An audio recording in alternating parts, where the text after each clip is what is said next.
ឡើងចាប់ផ្ដើមឡើងប្រាសាទភ្នំបាណន់មួយមើល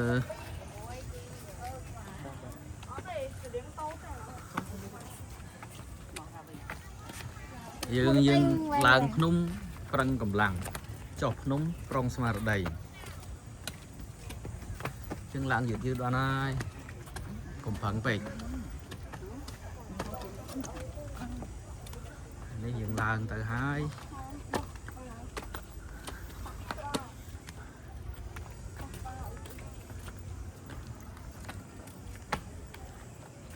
អានេះធ្វើថែមេស៊ីម៉ងនេះហ៎អានេះมันថ្មបាយក្រៀមនេះมันសតពីមុនដល់ពេលអាទៀនគឺថែពួកគេខ្ញុំចាំមិនតាពួកហឹងខានចោលអានេះតើឡើងដល់យឺតហត់សម្រាប់សិននេះក៏ធ្វើកលៈតែឲ្យយើងទៅប្រាសាទភ្នំបាណន់ហ្នឹងដូចជាมันនឹងជាសាងសង់ដំបូងពីរាជបាទជ័យវ្ម័នទី7ឬក៏ជួសជុលបន្ថែមដែរប៉ុន្តែដឹងតែមានការជួសជុលនៅរាជបាទជ័យវ្ម័នទី7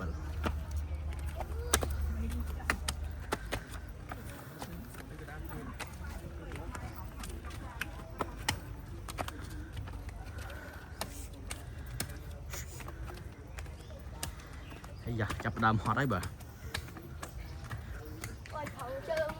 ហេកុំលឿនពេក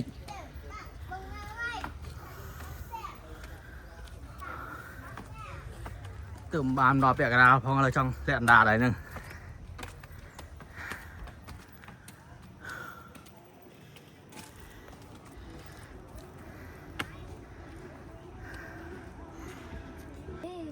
តោះធ្លាក់អណ្ដាតទៅឆ្កែហេทำធ្លាក់អណ្ដាតបានហើយ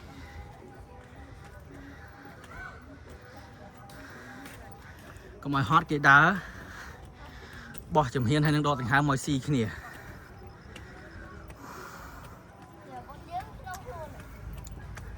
ហត់ដែរ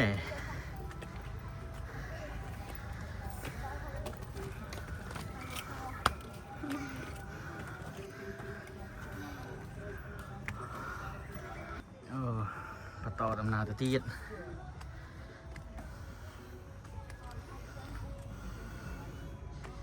គេនិយាយថាអ្នកខ្លះផ្សងអំណត់ឡើងភ្នំថាឡើងមិនដល់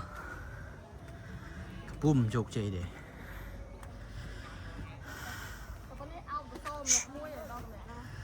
ចឹងគេខំឡើងហ្នឹងដើម្បីសម្រេចគោលបំណង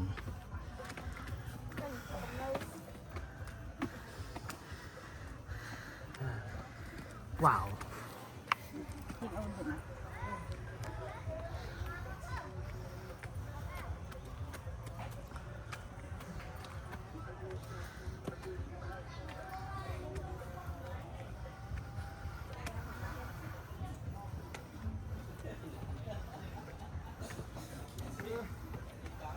ខ្លួនណាយូរខ្លួនណា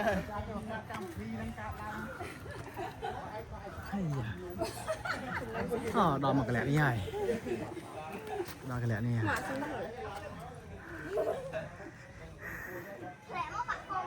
ហេកុំនិយាយព្រេះណាអាស៊ីមកវិញមកទៅកន្លែងនេះមកមកសោះជាអីនោះតែបាច់ញើសបាច់ញើសពេញខ្លួនចាំកន្លែងទៀតម្លាក់ទៀនតិចទៀតនេះសម្រាប់អីសិន